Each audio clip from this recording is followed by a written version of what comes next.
Hello and welcome to Forever Rugby on Forever Sports. For today's Currie Cup semi-final review, we do have our finalists. It's an all-cat affair. The Pumas taking on the Cheetahs in Bloemfontein this week Saturday. We will be live. I will be live for the game, so make sure you come and join me and we can watch the close of the South African domestic season before it all starts up again with the URC later this year. But after this weekend, we will firmly switch all our attention to the Rugby Championship, which kicks off in a little bit over 2 weeks. And we have to bring my press conference tomorrow, for example. We'll get another update on the squad and how things are sort of shaping up.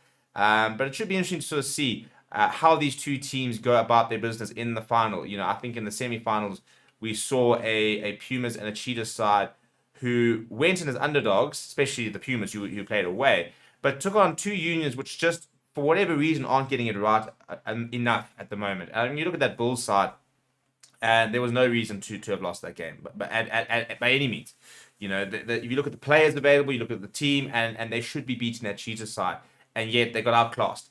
So before we sort of review exactly what happened when we did down the semi-finals, please do smash like on the video. Please do subscribe to the channel as well. So first things first, the Bulls losing 39 points to 10.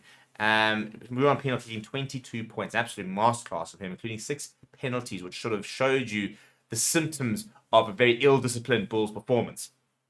If you look at some of the stats, for example, the Bulls played in all the right areas, actually. I think 39% of the game was actually played in the Cheetahs 22. So 39% in the Cheetahs 22, and yet just the one try. The Cheetahs were absolutely relentless in defense. And you know, a lot of turnovers as well. Winning, I think, 6 turnovers.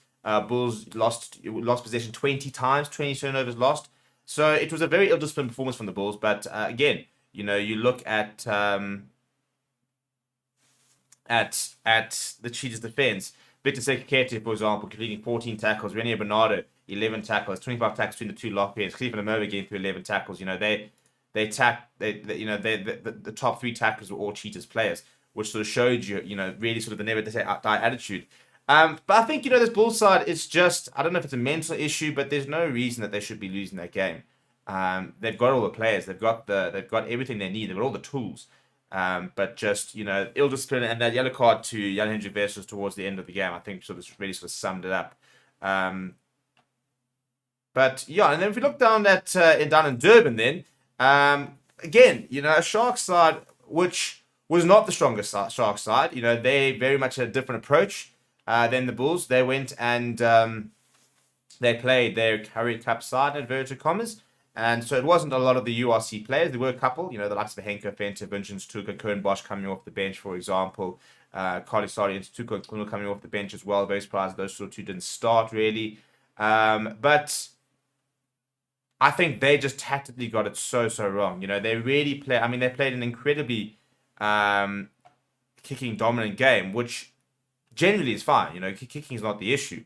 They kicked 43 times. The Pumas actually kicked 38 times. But I think if you look at it, I think the Sharks very much want to go. They want to defend a lot of the time, and then they want to try and kick to gain territory and gain and sort of work off the set pieces. I think they realized quite early that they had dominance in the set pieces, and therefore, you know, a lot of them were sort of kicking quite deep, quite central, sort of asking the Pumas to, you guys find touch. And the Pumas were quite happy to say, no, we're not going to find touch necessarily. We're not going to sort of fall into your game. We'll kick back to you as many times as you like. And that's why there were over, you know, 80 kicks in the match, which is pretty high. You know, it was two teams which didn't want to blink. So if you look at it, you know, if you look at some of the stats, for example, the Pumas scoring 4 tries to the Sharks 2, Sharks getting 2 penalties. Sharks carrying it 150 times. Once again, a little bit like the Cheetahs, the Pumas defense, absolutely relentless.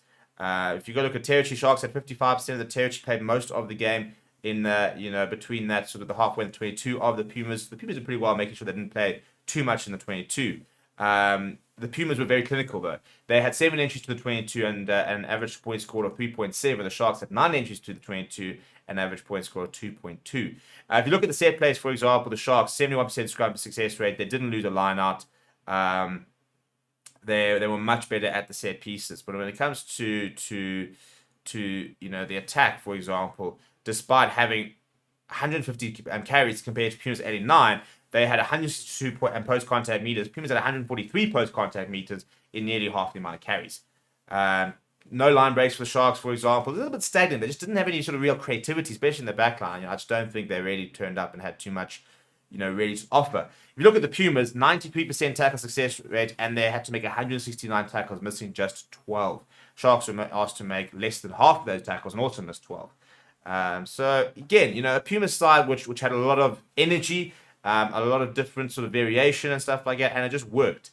They caught the Sharks off guard in the early stages, and they kind of sort of just kept themselves in and eventually sort of really surged. And once again, a little bit like the Bulls, discipline for the Sharks, was an issue. Alvaro Vasaki getting a red card in the 66th minute. Henke Fenter having gotten a yellow card earlier than that as well. So discipline also not ideal. But now, if you look at the final, for example, we've got two teams, the current Currie Cup champions and the Cheetahs, who are kind of like that weird cousin that nobody wants to talk about in SA Rugby. They were kind of shunted from the Pro 14, Pro 16. Now sort of, and didn't get involved in the URC. Playing the Challenge Cup, although that's not actually been confirmed as of yet. The Challenge Cup, when they announced the teams, didn't actually include the Cheetahs, said that 2 invitational clubs will be announced. We imagine one of them will be the Chiefs, but that's actually not confirmed. So they've got a lot to prove, and I think a Currie Cup would do a lot to sort of add to that argument that they need to be taken a bit more seriously. A little like the Chiefs, like the Pumas as well. Jimmy Stoner saying that we're not taken seriously enough. 2 back-to-back Currie Cup titles would very much make SA Rugby sit up and start to, I think, look at how they can really support the Pumas and the Griquas and the Cheetahs and stuff. Let me know what you thought about the semi-finals down in the comments below. Smash like on the video, subscribe to the channel as well. Thank you very much for watching. My name is Steven, and I'll chat to you soon.